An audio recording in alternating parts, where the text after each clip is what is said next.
Bonjour à tous, je m'appelle Faiza Bossi, je voudrais vous parler de cet ouvrage Ménopause, Liberté, Féminité, un ouvrage essentiel et je vous explique pourquoi. Petite information pour vous, le terme de ménopause est un néologisme créé par un médecin français en 1821. Avant, on parlait de climatério, une phase critique pour parler du vieillissement humain qui touche à la fois les hommes et les femmes.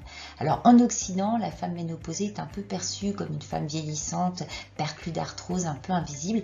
Et je pense qu'il est temps de changer un petit peu ce regard et de remettre un peu les pendules à l'heure sur cette thématique. Autre statistique importante, la ménopause touche la moitié de l'humanité. C'est donc une thématique universelle et c'est encore un sujet d'actualité parce qu'elle demeure taboue. Elle est parfois réduite, la ménopause, à une pathologie, un déficit et un déclin.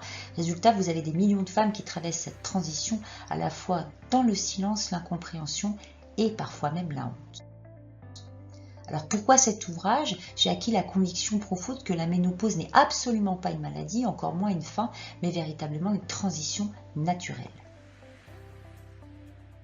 En tant que médecin, à la fois médecin vasculaire, nutritionniste, médecin du travail depuis plus de 20 ans, j'ai rencontré de nombreuses femmes qui n'osaient pas parler de leur ménopause, à la fois par peur du regard des autres, par manque d'information et par méconnaissance. Et quoi de mieux que la communication pour aborder ce sujet? En tant que journaliste médicale, je me sens légitime de pouvoir porter haut et fort cette parole.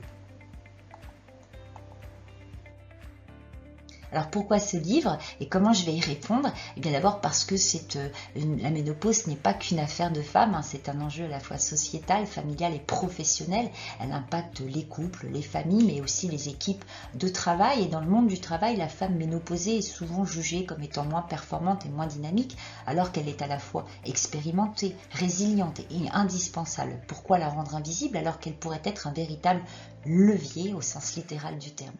3 piliers fondamentaux dans ce livre: comprendre, explication claire, validée scientifiquement et lutter contre les fake news qui peuvent instiller de la confusion dans les esprits, s'approprier les connaissances autour d'outils concrets pour bien vivre cette transition et s'émanciper et faire de la ménopause une force, une affirmation de soi. Bien évidemment, j'aborderai la question de la ménopause. Qu'est-ce que la ménopause sur le plan sanitaire, sur le plan également sociétal et professionnel? Vous l'aurez compris, la ménopause, c'est une nouvelle étape de vie, c'est un passage qui se doit d'être célébré et abordé au travers d'un dialogue avec les femmes, avec les hommes, dans le monde des entreprises, dans les médias et avec la politique. Ménopause, liberté, féminité, un livre pour comprendre, libérer, transformer, apparaître aux éditions Fabre.